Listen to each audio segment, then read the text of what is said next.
Hello, everyone, and welcome to the Alchemy of Set Setting, which is one in a series of webinars that Field Trip is organized to explore different topics related to psychedelics and psychedelic medicine. We are very excited about this webinar in particular as we explore with you the power of set and setting and ways to cultivate it, both in psychedelic-assisted therapy, but also in our own daily lives. Field Trip as a company is redefining mental health and well-being through its groundbreaking work in psychedelics and psychedelic-enhanced psychotherapy. With Field Trip centers opening across North America and advanced research on plant-based psychedelics through Field Trip Discovery, our mission is to help people with a simple, evidence-based way to heal and heighten engagement with the world. I am joined here by Emily Hackenberg, one of our nurse practitioners here in our New York clinic, and Susan Brody, one of our other psychotherapists here in New York. And my name is Matt Emmer, Field Trip's Director of Operations and Business Development. And with that, I'd like to turn it over to Emily. Great, thanks, Matt. Welcome, everyone. So excited to be here with you tonight. If this is your first Field Trip webinar, this is, as Matt said, in a series. And we'll include a link so you can check out some of the other talks that have been given by our Toronto team, who's sort of blazed the path for us. So thank you, Toronto. Thank you, Alex Sherman. We're excited to be here. We're gonna, before we get into the presentation, just give a little bit of a background of how we came to this work, and then we'll get started. So I am a nurse practitioner. Worked primarily in primary care, working with chronic disease, mental health, and addiction. And early on in my medical practice, I came across the limitations of conventional medicine in addressing core issues like disconnection, anxiety, depression, and lack of purpose. And while I had tools for treating symptoms, I had few tools for helping my patients with these deeper issues. At the same time, I discovered yoga and meditation and began to see the personal potential of healing with mind-body modalities.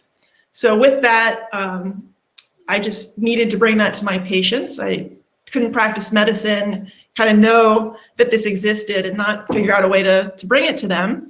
So I went to a yoga teacher training and started to incorporate yoga and mindfulness into my medical practice. And then in 2015, I read an article by Michael Pollan in the New Yorker called Trip Treatment. And it was talking about the use of psilocybin for people diagnosed with end-of-life terminal diagnoses.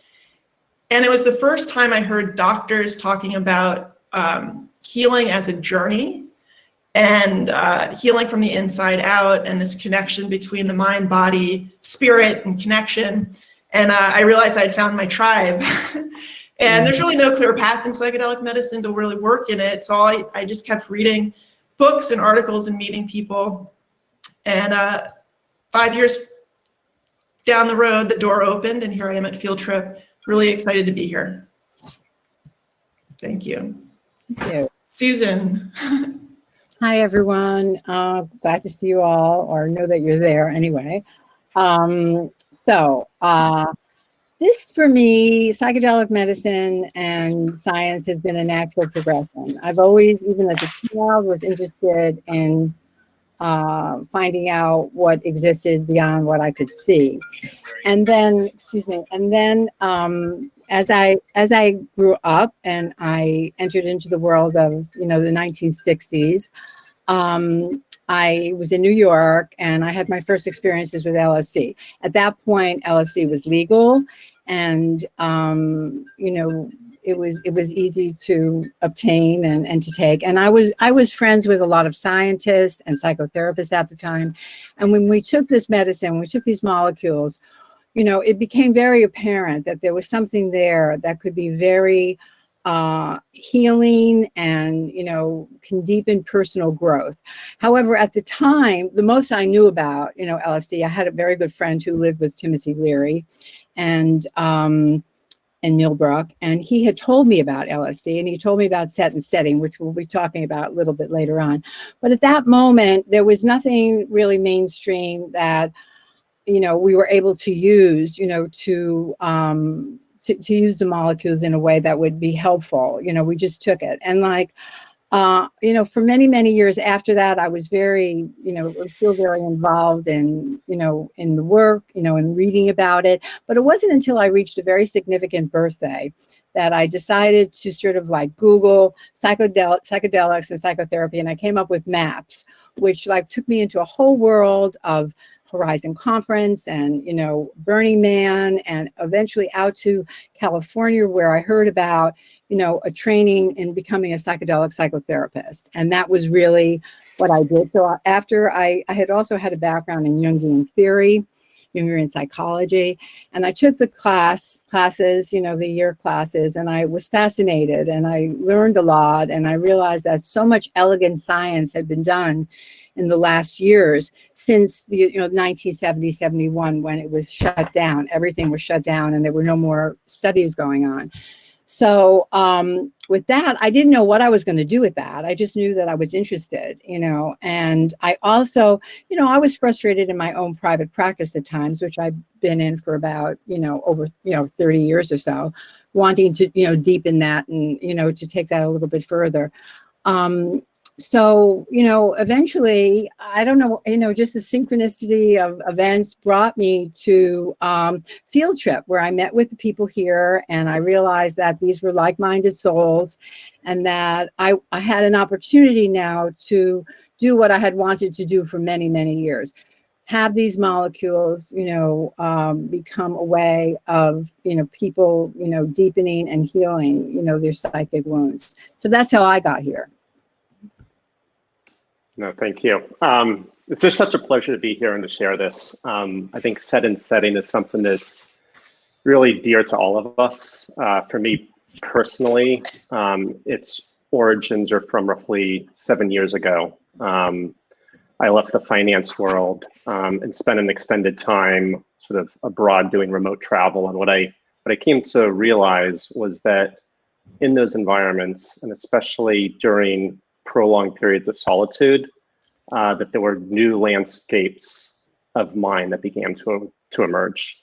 And this was pre any work with psychedelics. And that sort of led to a fascination with how can we change sort of the mindset that we bring to the circumstances and environments we're in, and how can we mix that with certain settings or environments that support those mindsets to be able to lead to different states of mind. And it was shortly after that that I sort of discovered psychedelics and found how close of an interplay there was between the two. That when I spoke to other people who had done work with psychedelics, their experience was very different. And for mine, which I attributed to the fact that, you know, I'd been on this period sort of disconnected from the routine of the everyday, and having that space to explore both, you know, geographically our world, but also sort of my own consciousness in my mind. And sort of over the last 7 years, I've had a strong focus on, you know, really both researching personally, but also with studies that have been done more broadly, how we can make some of those experiences of consciousness available to people. Particularly in a healing setting, and specifically how set and setting ties in so heavily to what those experiences are. So really excited to you know, take a deeper dive and really talk about not just set and setting, but specifically the alchemy of set and setting. So with that, let's go ahead and move into a few slides that we have prepared. Great. So just to give you a little sort of overview of the presentation, this is really meant to be a conversation. And so we have these slides as a way of providing some concepts or context to some concepts that we're going to be presenting. Please feel free to write in any questions that you have. We're going to be spending some time at the end to answer those in dialogue with you. So the Alchemy of Set and Setting, this picture really represents this search for knowledge and meaning that has been part of since the beginning of time. And you see on the bottom this seeker looking to understand more about the world. And psychedelics, in that same way, provide us access to understanding certain parts of our mind in ways that can facilitate really deep healing. Next slide. Mm-hmm. If you're familiar with psychedelic medicine, you've likely heard of Stan Groff. He's a major researcher in the area of psychedelic medicine. And he had a phrase that I think is very helpful for us to get started with, because it presents the idea of psychedelics being a tool for which facilitate the work that we're going to be talking about. And so he said, psychedelics are for psychiatry and psychology what the microscope was for biology and the telescope for astronomy. And so one way to think of psychedelics is this tool for looking inward in a way that can make the unconscious conscious. And a quote from Carl Jung, who said, until you make the unconscious conscious, it will direct your life and you will call it fate. Or you could call it depression, or you could call it anxiety, or you could call it the other person's fault. You know, all sorts of ways things come out when we don't have awareness around it. An interesting thing about Jung also about making the unconscious conscious. I mean, he was also talking about how with, there's the personal unconscious and then there's the collective unconscious. And with these molecules, with this medicine, we can make both a little conscious. And that's the kind of the great alchemy that could take place, and the synchronicity of bringing those to the fore, because that's all in us, the personal unconscious, the collective unconscious, and the more we can bring that out, that's what the integration work can do so beautifully. Great, thank you, so important. Next slide. So just to get grounded in tonight's webinar, we're going to be talking about set and setting, which is a sort of a small sentence, but there's a lot in it to unpack. So we're excited to do that tonight. And then specifically the role of set and setting in psychedelic assisted therapy. And we'll talk about why that is so important in terms of the work around doing deep healing work, especially around mental health and trauma. And then we're gonna get to show you our clinic and show you how set and setting has been integrated into our field trip New York City clinic. And then finally, how the ideas around set and setting can be applied in everyday life. So let's get to it. Next slide. Alchemy. So alchemy is a word that may conjure up a lot of different ideas, maybe thinking in medieval times of people turning base metals into gold, as sort of this magical or mystical thing. And that's not the kind of alchemy that we're talking about. We're talking about alchemy sort of as this process that changes and transforms something in a mysterious or impressive way. So when people talk about transformational healing, that's sort of another way of saying alchemy. It's saying that there are all of these causes and conditions that when combined in a therapeutic space that's aligned with compassion and connection, amazing things can happen. So psychedelic assisted therapy is about the transformation that comes when you embark on a healing journey.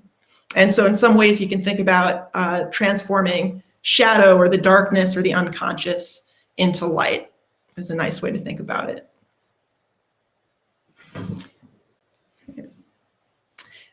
So this is fun. I remember when I first learned the origin of the word psychedelics, I definitely enjoyed it, so wanted to share it with all of you.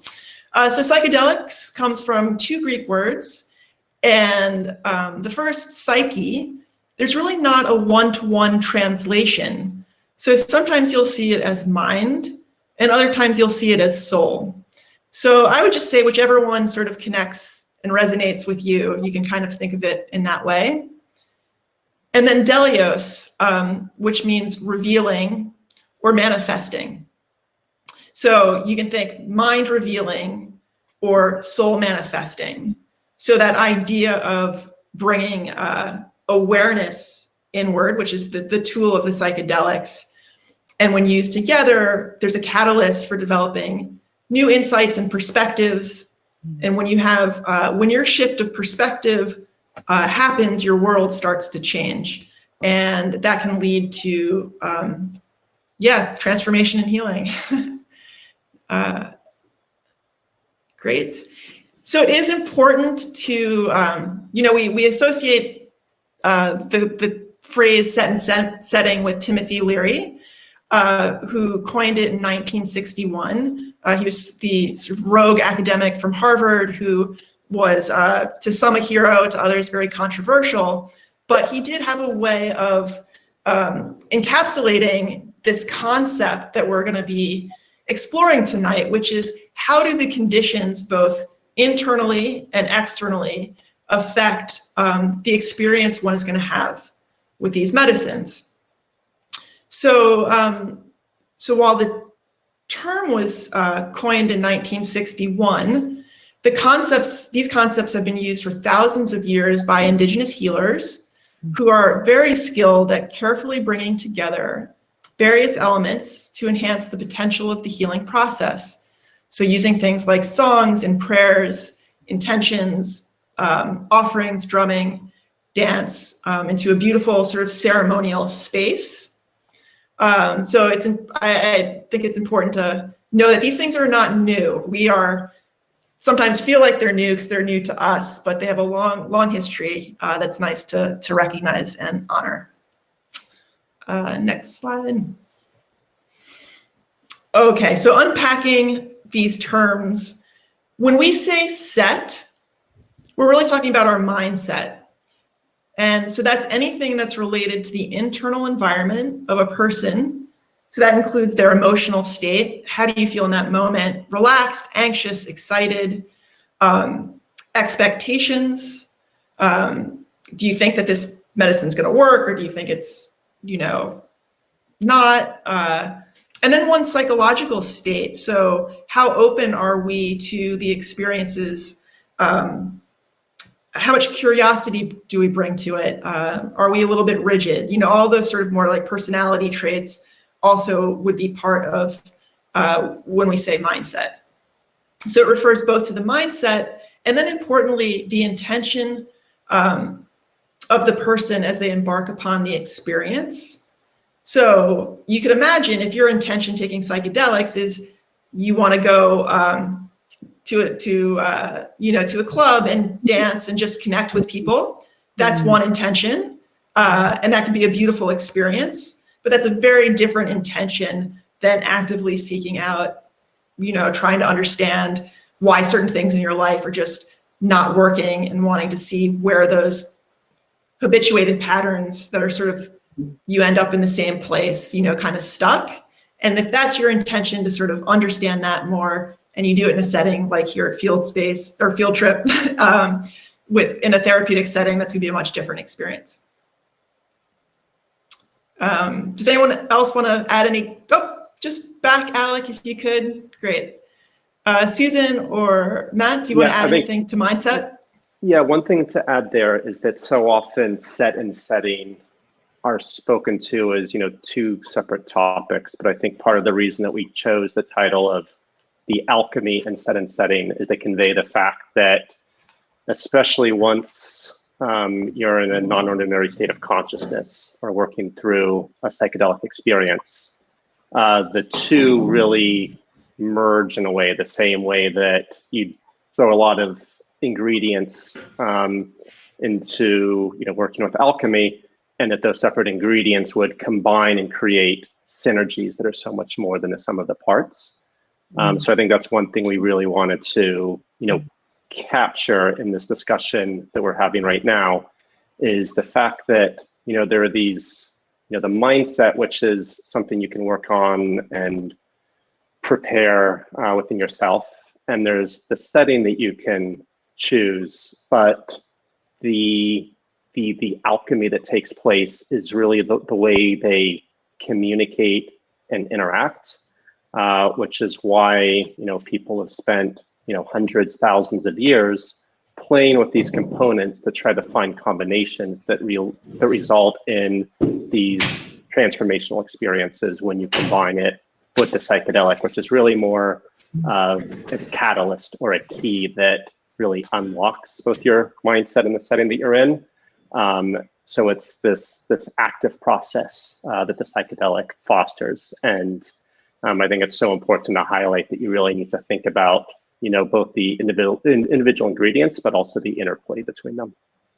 I also think, piggybacking off of that, Matt, I also think that we think many times, and we're speaking many times about us, an individual voyager, or in this sense, a clinical, situation. And being a clinician, when I, am working with someone and I've prepped them for their own mindset, I'm also prepping myself for working with them. So I will often pray or meditate before I even go into that session, because this is a very sacred space that I'm entering with them. So like, I also want to have, I want to check my own intentions. I want to, know that I'm really open and present for that person, because there's a very small time that, each person, whether we're sitting with someone or you're having your own individual experience, this is a very small time in our whole life where we have access to these really deep, images and experiences and perhaps unresolved memories. And, we really want to enter into that with the purest intention, the most open and spacious mind. And, and I think it's very important to remember that as, clinicians, not only as, a voyager themselves or a client or patient, we all need that, because exactly, we need a certain kind of alchemy to take place. It's really more than the sum of its parts. It's the person working who's doing the work. It's the person who's voyaging. It's the setting. It's everything that comes into play. So I just wanted to emphasize that we as clinicians, have a big responsibility to make sure we enter into that space really, in a very sacred way. I think that's so important that you pointed that out, and really why we're so excited doing this webinar as well. In part, we just opened a month ago our field trip office and are so excited about the work that we do, and to sort of that we bring that also to, it's not just, coming to a clinic, it's a very personal experience, getting to know the people that we're working with. So it's great. Mm-hmm. We want to bring the very best of ourselves in. Yeah. Great. So then, I'm going to get to setting, Alec. Just one more second, if you could go back. So the setting is anything related to the external environment in which the experience is occurring. So this also includes the relationship to those around you. Almost most importantly, feeling that you're in a safe space with someone is key to this. And it's also, just to point out, the larger cultural or socio-cultural political background that you come from. So if you come from a culture where these medicines or plants are criminalized and spoken about as something that are negative or could cause madness or put you in jail, you're going to have one sort of relationship to the medicine, as opposed if you were in a culture that really celebrated these medicines as a sort of relationship with nature and something bigger than yourself. So a little bit of a nuance there, but nice to point out. And actually, in this sort of third wave of psychedelic research that we're on, we're all sort of now in this setting of of excitement around all of the amazing research that's coming out with MAPS, Imperial College, that's really using rigorous science, double-blind controlled studies to show the efficacy of these medications, especially in areas like treatment-resistant depression and trauma, where there really aren't a lot of options. And so the FDA is actually doing breakthrough therapy status for these medications because they have been shown to be very safe and very effective. So, Susan, I may punt this next one to you. Factors that are predictive to having a deep and meaningful experience. These are things that Robin Carhart Harris has shown to be predictive. So are these something that you feel you could maybe touch upon a little bit? I could say that going into that experience, I think he talks about, I don't have it exactly in my mind, exactly what he said, but I know he speaks about openness, you know, but really having an open mind about what's going to happen. And though you may hear about intention, and it's good to have certain intentions, we want to wear our intentions kind of loosely, like a loose garment, because I like that. Yeah. you know, you could have an intention for one thing, you know, like you don't always get what you want, but you get what you need kind of thing. So, you know, he talks about openness and being ready to go wherever you are going to go with that. And a curiosity, you know, for sure. You know, I don't know if he speaks about it, but certainly what's predictive to me is like the willingness to go wherever the medicine takes you. So, you know, years ago, you know, people would think, well, I don't want to get into a scary realm, and that room there looks frightening, and that music feels ominous. You know, the idea now, you know, for predictive experience, you know, for something good to come of this is to go where, you know, you're going. So if there's a door, enter that door. If there's a monster, try to, you know, get into its mouth, come look out its eyes, talk to it, you know, like really engage. It sounds like it isn't an easy thing to do, I could tell you, you know, to sort of like approach something frightening, but really beautiful things come from that. And like, I think that that's a form of the openness that he is definitely relating to, you know, and like for sure that, you know, that you have a positive, that you really believe that, you know, that these molecules when entering you could sort of like disrupt a little bit of the old way of thinking, and, you know, kind of like create more, you know, connections in the brain, which it has shown to do over and over again. There are such beautiful images of that, you know, like showing like what happens, you know, when we ingest, you know, these molecules. So, you know, like understanding the chemistry, but really also, you know, believing and, you know, not just understanding, but having a heartfelt feeling that this is something good, you know, and really believing and asking the medicine to help. Because I do believe that that's very important, you know, to really be open, kind of say, here I am, you know, help me kind of thing. Mm-hmm. Yeah. I think that's really true. And that idea that when things come up that are painful or difficult, it's means that they're ready to be healed. And so in some ways it means you're in a safe enough place that you're able to let that content, your psyche feels safe enough, that inner intelligence that we all come with, that wants to keep us safe and has all these protectors, when you're able to access that in a way and that material comes up, that can be a very positive experience, even if it's difficult. So I like that you pointed that out. Mm-hmm. Go with it. Great. Next slide. Great, Matt. Yeah, so this is like the fact that psychedelics are non-specific amplifiers is commonly mentioned around the topic of psychedelics. And really, you know, what that means is that, you know, when you're working with psychedelics, subtle changes to our sensory inputs, where our attention is directed, and the thoughts that ensue can have an outsized effect on our felt experience during those journeys. Another common effect of psychedelics is synesthesia, which is, in a way, the cross-wiring of different senses so that you can see sounds, or you might be able to even smell sounds, for example. So what can happen is that, you might have a scent or a sound that can then affect what you're seeing and what you're thinking about. And it can almost lead to a butterfly type effect cascade of thoughts, imagery, and emotion.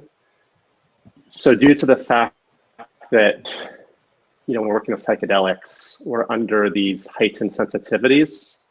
It's one reason that set and setting receives such, heightened concern, consideration, and attention, that, if we're not present and our thoughts are elsewhere, those other thoughts can start to result in a cascade in that direction. Similarly, if we don't feel safe and supported, then some of those thoughts can begin to ensue. So I think one thing that's really important to highlight with the set and setting is with the non-specific amplifier effects that even subtle changes can have an outsized effect when it comes to the felt experience. Mm-hmm. Absolutely. Yeah. Something you would never expect, with ordinary consciousness, is really could, be very tumultuous or very pleasing. I think it's another reason why even when you have the exact same sort of environment, the exact same dose, that two people can have drastically different experiences. Which really highlights the fact that it's something we emphasize at Field Trip is that, psychedelic-assisted psychotherapy, it's not this passive process. It's not only a biomedical treatment, but it's a biomedical psychosocial treatment where you're really an active participant. And our treatment program is really designed to help sort of empower your own inner work with the support of our trained professionals who are able to help guide and support our clients along the way. But I think it's a powerful note that, the psychedelic experience, it's not like hitting play on a movie. It's really sort of unlocking parts of your own mind that you may not have had access to previously.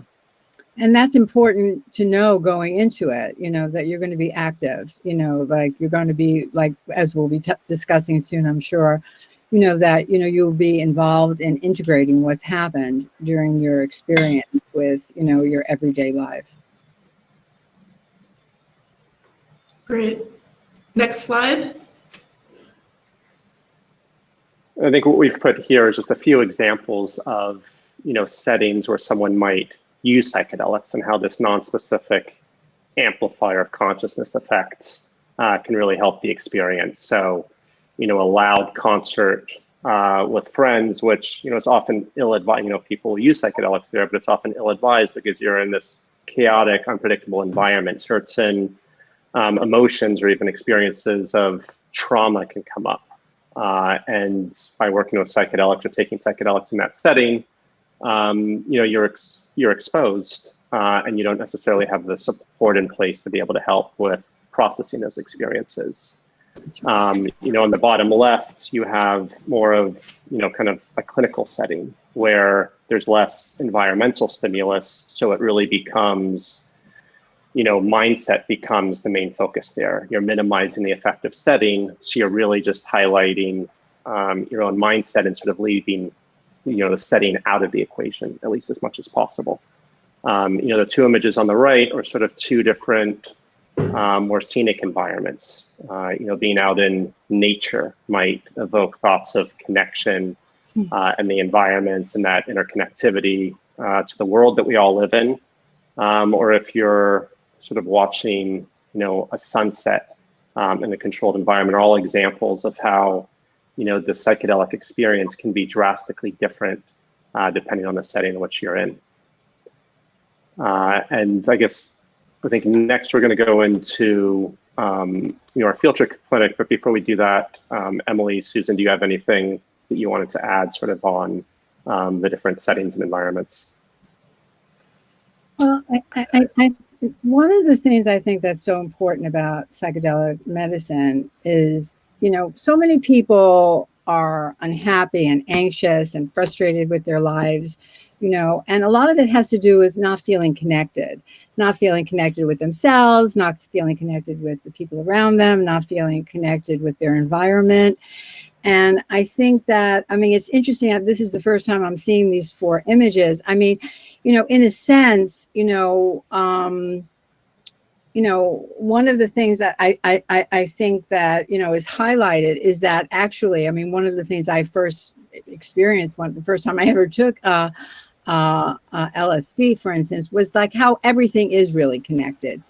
So even at a concert, which can be chaotic, and I'm not recommending it, and it's not a safe environment necessarily.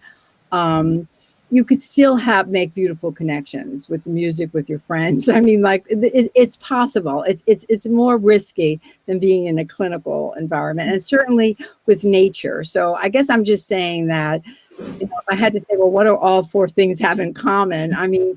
The man is of trying to connect with himself, perhaps, but I think that it's an important element of the molecules that, that we eventually learn that we are all connected, and that we've lost connection, and that has created a lot of sorrow and chaos in our world.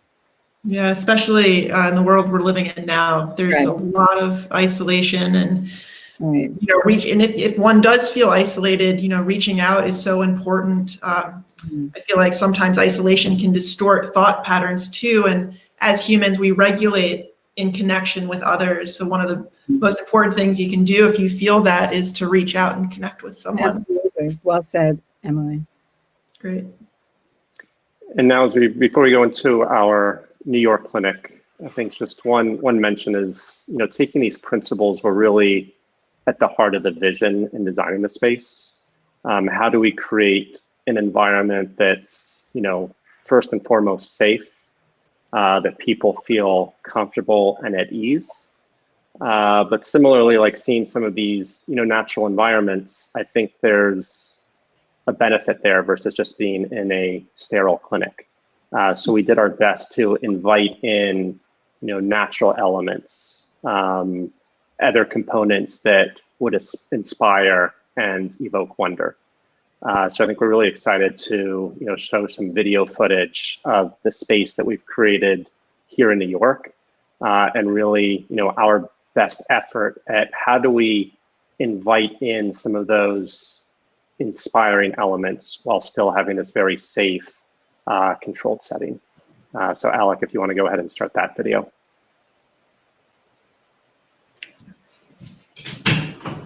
So as mentioned, here in New York, we wanted to create an intentional space that is designed to create a resonance with our treatment approach that we believe will ultimately promote healing. The clinic was purpose-built to highlight both the soothing and playful elements of nature within an urban setting. We designed it to be calm and inviting, and to evoke feelings of warmth and wonder, wanting our visitors to feel like they belong when they enter the space, for it to feel like a sanctuary, but also for it to have whimsical elements, like the orchids lining the reception area and a kinetic ball table, and a captivating imagination, all captivating the imagination. This captivating element helps bring visitors into the present moment and actively engage with their environment and treatment experience. The outdoor terrace is filled with living plants and views of the iconic New York City skyline and Madison Square Park. When they arrive, we also have the option for them to use our Soma Dome, which is a meditation dome that allows individuals to reset and recharge before their treatments. Our consultation suites and treatment rooms all feature scenic, nature-inspired murals that invite inspiration and connection to the outdoors into the interior space. The treatment rooms are set up to be calm and inviting, each with its own individual theme and scenic backdrop, combining nature and also a touch of fantasy. The settings are curated to support self-exploration and inquiry during the treatment sessions.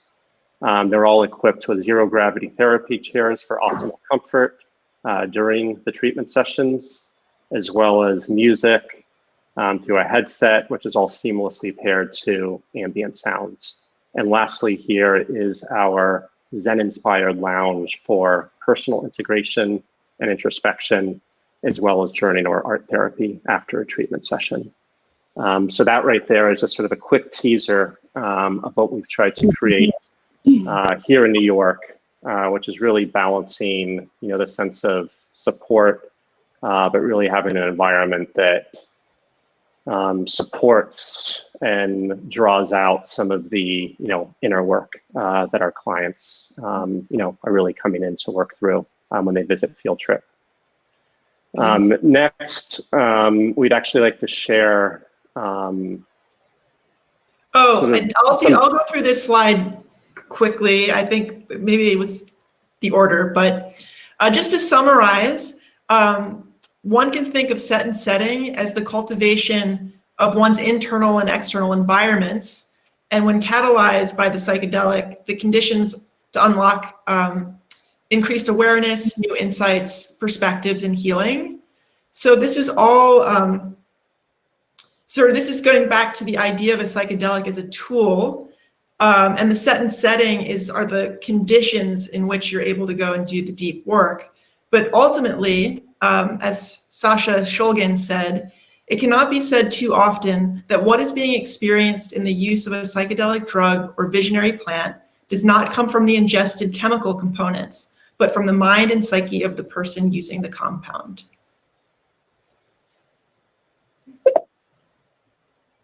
I like the image of a garden.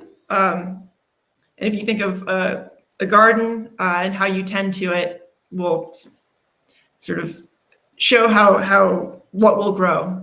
So moving on, I think this is the most important slide actually of the entire slide deck. And it comes from one of our patients who we saw yesterday. It was her 4th session. She's been doing a lot of amazing work with her psychotherapist, Amy Coleman. And after the session, she was in the integration space, and I knew I was preparing for this webinar. And so I asked her, I said, is there something about the set and setting here that feels like it resonates or has helped you in your process? And she just put her hand on her heart and was speechless. And then I sort of felt like she was, just feeling very deeply. And I said, it's okay, you don't need to put it into words. I think I understand. And then she said, I feel safe here. And how that's allowed her to do the work. And then later that night, she actually sent me an email and she was thinking about it. And she said, I realized the one thing about Field Trip setting that makes me feel safe, besides the people. In the rooms, I feel enclosed as if in a womb, and like I'm one whole piece. Between the headphones, eye shades, and weighted blanket, I feel entirely with and within myself, if that makes sense. And then this is someone who's really has been feeling a disconnection. It was one of the things that she wanted to come and work with.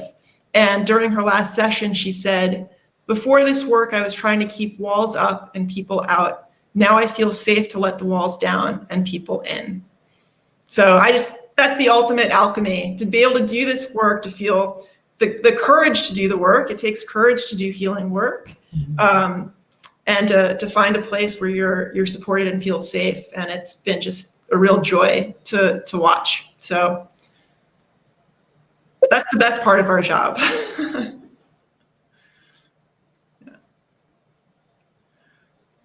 And then I know, does anyone else have anything to say? I know that the time is flying by. We wanted to leave some room for questions.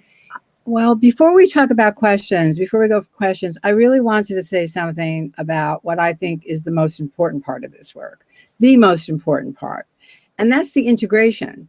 Because if we just have, even if, yes, it's wonderful to feel safe, but we want that safe feeling to not just stay in that moment. We want people to have an experience that will be lasting. I have a quote here. I'm paraphrasing Houston Smith, who says that we want to transform flashes of illumination into an abiding light.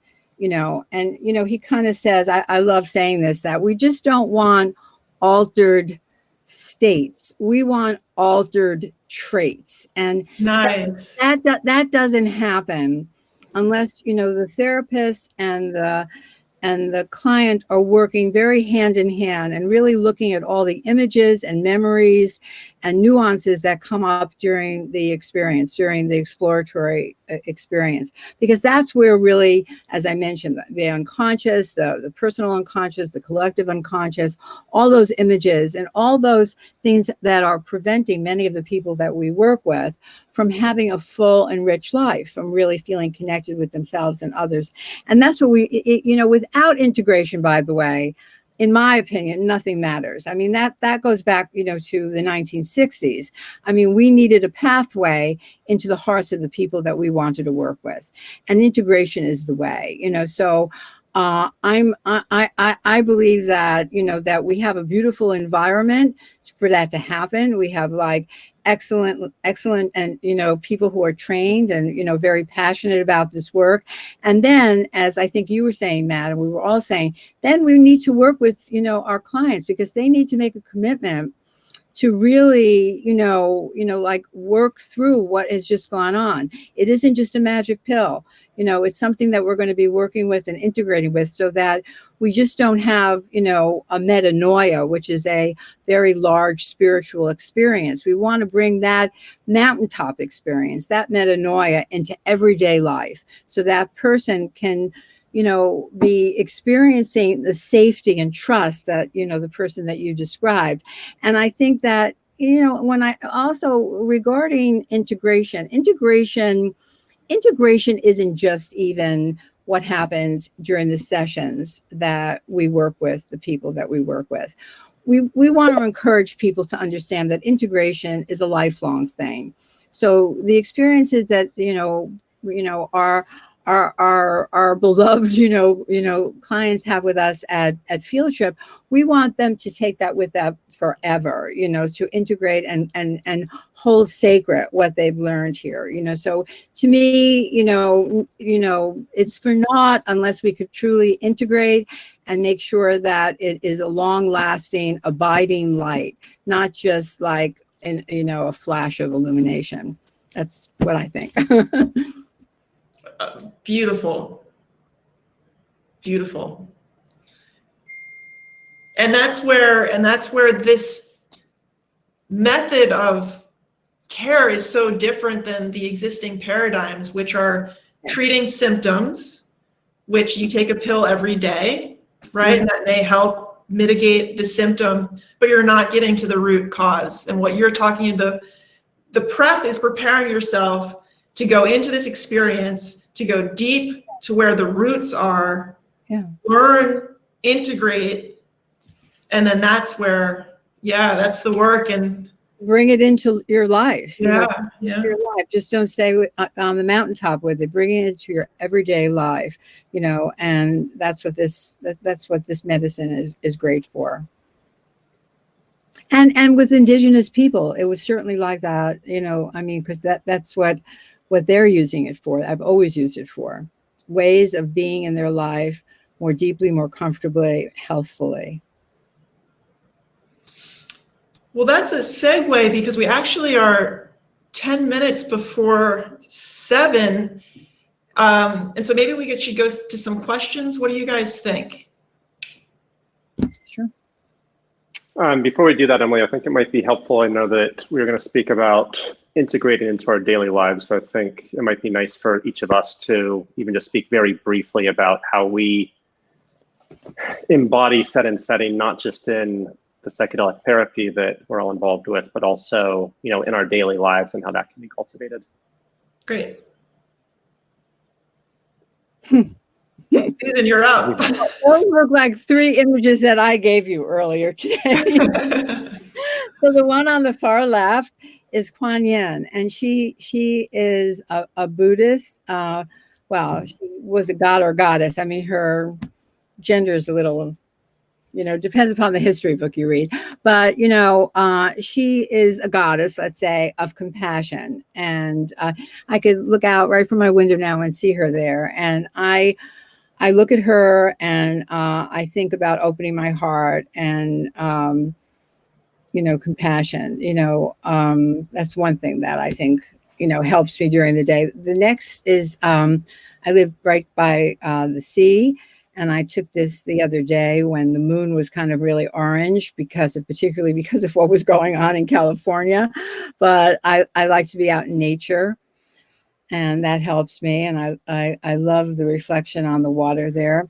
The other is my a Buddhist meditation, world, where I sit and practice Zen meditation. So those are three things that, help me. And I think we were talking earlier, Emily, like, with everything you could think about set and setting. I mean, before people get married, I often talk to the people I work with about, well, how do you want to feel when you're up there about to say, I do? How do you want to really feel and think about, like looking at your family and your, your person you're about to marry? How do you feel when you're about to give birth? How do you feel your first days of school, first days of the job? What is your inner world, and how can you, how could you prepare yourself, for, the richest experience? I don't know if that's what you meant when you asked for us to describe that. Yeah, but perfect. Those are some thoughts that come to my mind. Great.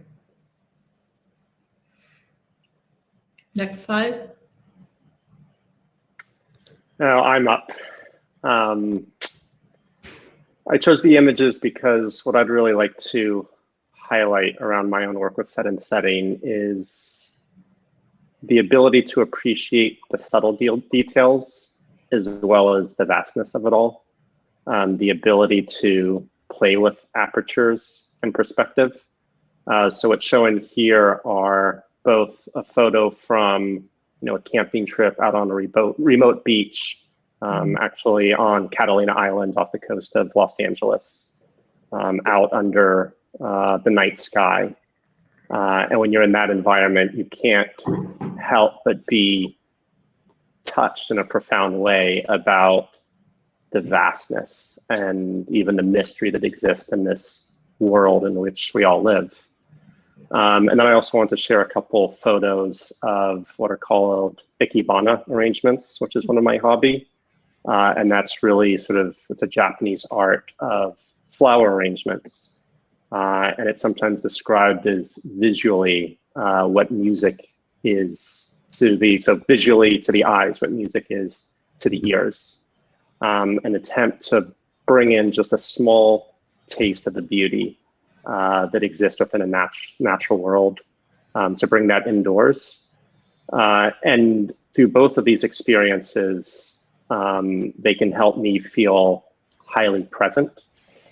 And when you're fully present, fear, anxiety, regret can no longer exist, because those are all functions of time and thinking about the past or concerns for the future. And being able to free yourself from those thoughts can also create this sense of peace and this meditative space. And kind of playing with these apertures and perspective, going from appreciating the small details to that utter vastness. It's also an exercise of how can you hold seeming contradictions sort of in your mind at the same time, which I think can be very powerful, and even work with psychedelics can help each of us explore. As an example of that is, the idea that when you look at that universe and you think about, its origins and how long of a future it has, that, our own life is yet a small flicker. But from that perspective, it can make even the most difficult days or the most difficult situations suddenly seem manageable because, they're small in comparison. But by the same token, the danger of that is then suddenly you become, numb or aloof to the meaningful experiences that make us human, which brings me into these Ikebana arrangements where, the smallest flower or merely giving a close friend a hug when you're fully in that moment can literally be everything, and it can touch you in such a profound way. And to be able to navigate and hold those perspectives simultaneously is one way that I really work with set and setting. Beautiful. Thanks, Matt. Okay, so the first picture is me in the garden, which I think is probably my happy place, if you were asking me my happy place. But the garden represents so much to me. I mean, you get to see the process of things growing, connected to that process, tending to things, having watching a flower poke through in the early spring and then come to full bloom. And then also, I'm holding echinacea. I took a real interest in learning about plant medicine, and not just psychedelic plant medicine, but medicinal medicine in other ways. So the echinacea I planted, I'll be turning into a tincture for cold and flu season. And then the middle picture is sort of just an excuse to get my cat into the webinar. That's Bodhi. But that's some elderberry that I harvested from the garden. So again, just feeling a deep connection with nature. And then also my purpose, which I really think is to, to accompany people in their healing journey. And then the last one is fun. Alexandra, who works here, is I tell her to never leave me because she keeps me together. But when I was practicing for the webinar yesterday, she gave me these 2 sticky notes. One was to breathe, which is a good reminder, and slow down.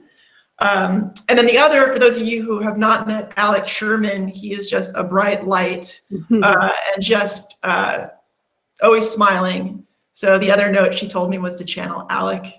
But this is set and setting. This is to put reminders.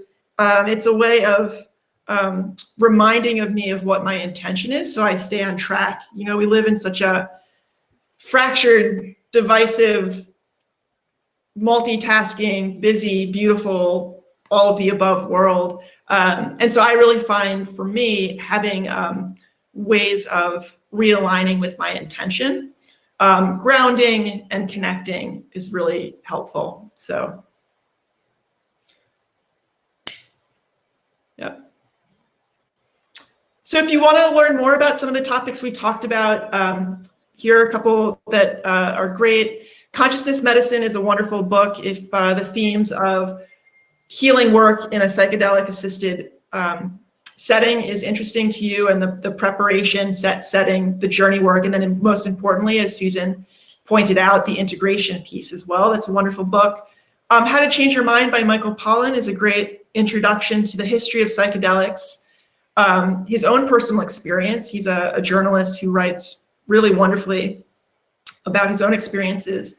And then also the sort of neurobiology of psychedelics. He really goes to the main researchers who are doing this work to help us understand why these medicines work. So that's a fun book.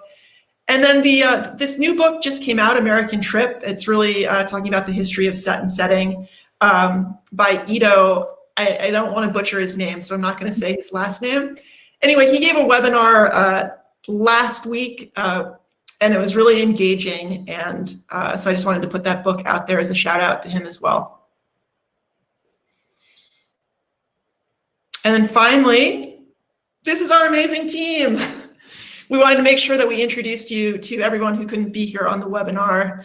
So Brian is the other nurse practitioner working here, Alexandra, Dr. Ben Medrano, Amy Coleman, one of the other psychotherapists, and Navdeep Basin, who does, he does a ton. I don't even know all the things he does, but provider outreach, it just keeps us all together. So that's the rest of the New York team. This is amazing. I think, Alec, I think if we want to shift into a few questions here, if you want to go ahead and join us. Hi guys, thank you so Alec, much. who always brings a smile to everyone, so great to have you here on the webinar. Hi. Thank you so much for your awesome presentation with and thanks to everyone so much for writing in your comments and your notes to our medical team here in New York. I think those are going to go a long way for making sure that this content is something that really matters a lot to us at Field Trip, and we're really glad that it resonates with you guys. I'm here to field some questions that you guys have asked to our lovely panelists. So I'm going to start with one from Colin. Thank you, Colin, for writing in. A question I'll ask is, as a fan, what do you think about the Jung quote, being careful of unearned wisdom in regard to psychedelics? Do you think he was versed in psychedelics and was warning us, or do you think it was a precaution before experimenting in this field? I shouldn't have even said that, because I don't think that Jung was very involved with psychedelics. And I remember once my mentor, the wonderful Bill Richards, when he was giving his presentation at school in San Francisco, said it would have been interesting to see what it would have been like for Carl Jung to have taken psychedelics. So I don't believe he did. So I misspoke there. I forget exactly what I was referring to. I think I was talking about the personal and the personal unconscious and the collective unconscious. And I think what I was trying to say was, in talking about Carl Jung, he talked about synchronicity in terms of our individuation and getting the personal and the collective kind of on board and conscious, and together. And that I felt and I feel that, in some kinds of integration that could happen, because there's some sort of a quasi-mystical, synchronistic thing that could happen during integration. It is a little alchemical. You can't really say why it isn't 1 + 1 = 2, but something can happen. And that's what I was really referring to about Carl Jung. So I'm sorry if I misspoke. No, not at all. It's all good. I mean, it's important to have the context around those kind of things, especially because we can't ask those people. Emily, Matt, any thoughts on that? Or should we move on to the next question? I think we can move on to the next question. So Ali asks, does everyone need healing? I often begin to question if I'm rather doing psychedelics more recreationally rather than medicinally. I can say that it's helped me discover and learn more about myself, along with being able to finally acknowledge that a higher form of self exists. But could that be classified as healing? What do you guys think? One quick thought to chime in, which is, I think, a perspective held by Field Trip, is that, we don't like to categorize people as being sick or well. We really think there's the spectrum, and everyone's on that spectrum, and some people need more intervention and help than others. But whether you want to call it healing or, your personal evolution and growth and development, I think that both are really, about how can we become fuller, more complete versions of ourselves. So I think that, depending on how you want to define healing, I think that, everyone can benefit from healing, especially if you categorize that as growth and along that spectrum. Emily, did you have a comment on that? I mean, that was so eloquently put. I don't know if I want to follow it. No, I was just thinking, when I think of, at least in my life, when I think of healing, I think of where are there patterns in my life that maybe I am constricted or not reaching my potential, and that there is something that's holding me back from doing that. And I think of that as healing. So I think the thing that's holding me back is some sort of fear, whether it's fear of failure or fear of rejection or some like deep core things that may limit me in some way. So I think I take the idea of healing as a very broad word, and that's why I also like the word journey, because I don't think it ever stops. I think it's not like we heal and we're integrated and we're done. We're all works in progress. We all have potentials within us, and I think that's the exciting part of it too. So. I think you could learn in a lot of different ways, so yes, I think that you could have a recreational experience and you could have a deep experience with that. I think that what we do at Field Trip is particularly clinical and safe, and it's focused in that way. And, you know, I like that a lot, but I can't say that, you know, I've never learned something on a recreational experience, because I have. And that's where intention comes in too, right? Want something to be recreational, but still have an intentionality to it. Mm-hmm. Great answers, guys. Wow, that's really well put. Another question, I'm going to actually just mend a couple questions together on this one, because I've heard a lot about auditory setting being like what type of music that we like to play in the clinic, or what type of music people can use at home in order to better augment their experiences in ways that maybe music wouldn't, or the lack of music wouldn't allow for. What do you guys think about music selection and how that plays into it? Matt? I can start. This is, I mean, this would be like an entire webinar in itself. It's such a very high level. One thing that, to start, Phil Wolfson, who's really sort of a leader in psychedelic-assisted psychotherapy, commented was that he will never do a ketamine-assisted psychotherapy treatment without music, because he views music as moving the experience. So the difference of maybe sitting in still water versus being in a running stream. So moving the therapy and the inner work through. In terms of music, it can be highly personal. Individuals have different preferences. I'm sure for a lot of people, when they hear a song, oftentimes they're taken back to the first time they heard that song, that there can be associations or memories with friends or otherwise, which is one reason in our music selection we try to use less commonly known music, so that the music itself isn't bringing up direct associations and memories that may be present in someone's life. As I mentioned before, due to synesthesia, oftentimes people can describe almost seeing the music. So I know Michael Pollan in his book talked about hearing, you know, a piece by cello concerto by Bach, and literally feeling like he became like the vibration and he saw the music before him.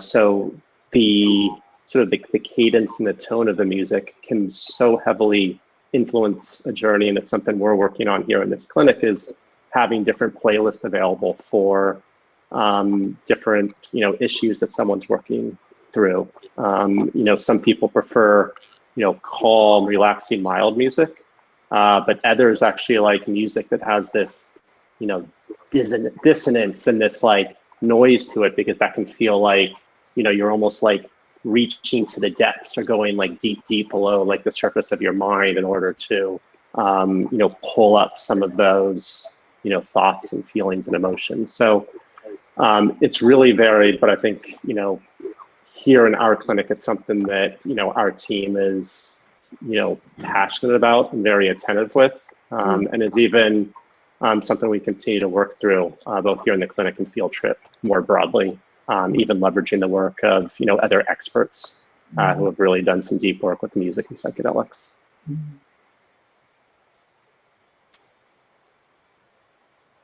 Yeah, I think it's important to understand also that in psychedelic work, there's a beginning, a middle, and an end to the way the music goes. So, and this is well known, and we're very attentive to that, you know, in at Field Trip. I would say we have a lot of enthusiasm about our music. Yeah, I think something to note too is that we have an at-home app that we are working on getting to as many people who want it as possible. Right now, we're rolling it out in a first come first served basis. But part of the app features that we've really been focused on is the music of it. We've curated 5 AI generated custom sequences with an intentful journey map embedded in the actual cadence of the music, the pushes and the pulls of it. And we think that if anyone is looking for specific music to use at home when you're not necessarily in a clinic setting, our app is the app for you in that scenario for sure.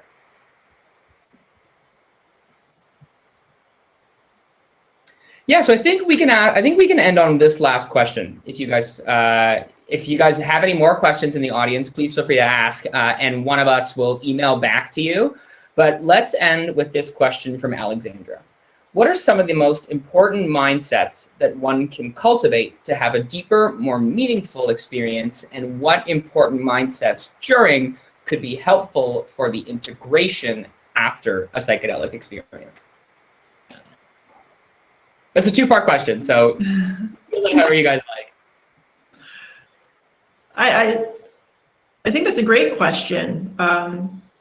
And it really speaks to, well, the first part is the preparation. How do we prepare ourselves to go in? And one of the things that Susan, you said so nicely before is that the openness, an intention, but a sort of loosely held intention, and this sort of curiosity going into the experience. I would also say being really mindful about what you're putting into your, just like what food you're eating, right?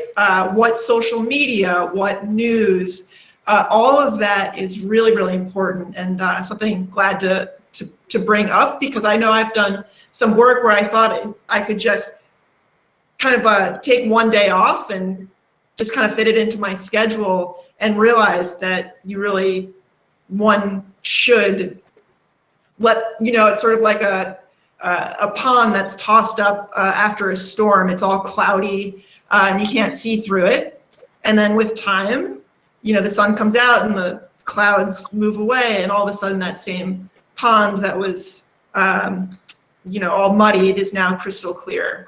And so our mind is sort of the same way. So really giving the opportunity to settle into a non-busy place that's aligned with intention, openness, and curiosity.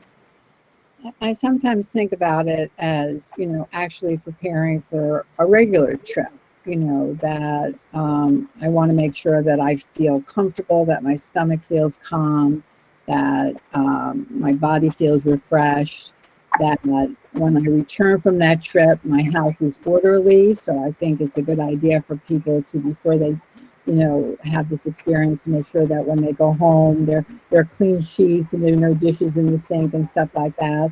I also think it's optimal to sort of like really review and watch your dreams right before, an experience like this. And like you said, Emily, watch what you consume in the news. Of course, nowadays that's nearly impossible unless we travel to Mars, and who knows what's going on there.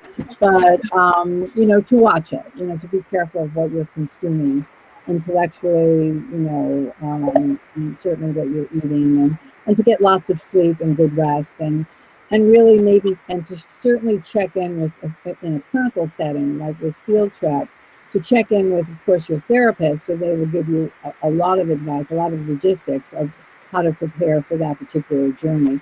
But yeah, generally, like, really take good care of yourself, and really don't eat. Lots of people don't suggest eating meat, like dairy products.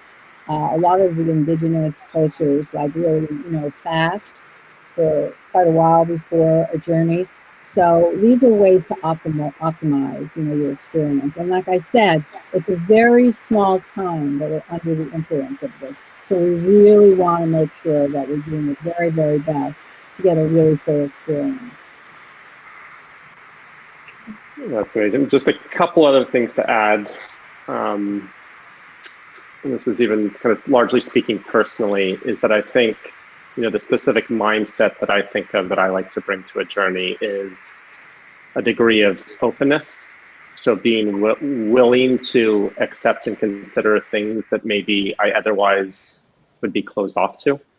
A degree of curiosity, which comes with a willingness to sort of explore new thoughts and considerations as they arise. I like to think of, sort of my mindset as being in this meditative mindset, which is relaxed yet engaged. So I'm not passive. I'm almost even hyper aware of immediately what's going on in my immediate surroundings. So part of that is, I think of us as having, a finite amount of attention that we can devote our thoughts to at any one time. I'm sure, some of you recognize this webinar is wrapping up, so you're listening to the webinar, but you're also thinking about, what you have to do and what's going to happen as soon as you're off the webinar. So your thoughts often in multiple places at once. So the mindset that I like to cultivate is, how can I be present so I'm just hyper aware of my immediate surroundings, my state, and sort of entering that witness state, and kind of to the openness and curiosity. Oftentimes, many people have spoken to the fact that, during the psychedelic journey, it feels like there's this kind of, the rules change that, previously maybe it felt like you were driving a car, but suddenly now you're either in orbit or in an airplane. So you have these additional degrees of sort of freedom within your thoughts to be able to explore your mind.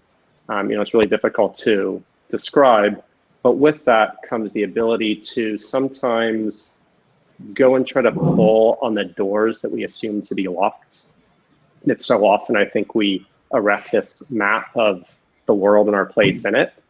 And sometimes we don't revisit that map to see if it's still true. So in our map, we might have, written in that certain doors or paths are closed to us. And I think that the psychedelic experience is really a chance to go and retest some of those doors and see if some of them might actually be open. And with that comes that, sort of open and curious mindset.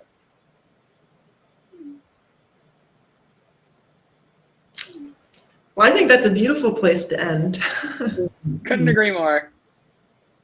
Yeah, this was amazing. I mean, thank you so much for everyone who tuned in. I think, all of us, here at the New York Clinic and Field Trip more broadly are just so excited to be able to advance these healing modalities, raise awareness, and make them more accessible to more people. Because, you look at, the data, the research, so many people's experiences that they can be, so transformative and just really help us live better lives. So we're just so excited to be able to share this and be here with all of you. And any questions, you could reach us at Field Trip Health in New York City. And we'd be happy to give you an answer if we can. Great. Yeah, I just Thanks sent so our much. email address. I just sent our email address in the chat. So if anyone has any questions that didn't get touched on, we would love to see them come through over our email inbox. One of us will get to them. All of us will get to them. We'll tag team them. We would love to further delve into this topic and bring you more webinars as they are available. We have all of our webinars, including this one, are available for replay at the YouTube link that I have just linked as well. We would love it if you subscribe so you can get the latest on all of our webinars when they are recorded and checked out for replay. And I wanted to take the time to say thank you to our 3 awesome, experienced and eloquent panelists for taking the time to do this, put together an amazing presentation and bring you guys some awesome content regarding setting and the mindset that Field Trip Psychedelics loves to embody when we are treating patients. Great. Thanks, everyone. Thanks all. Good night. Good night.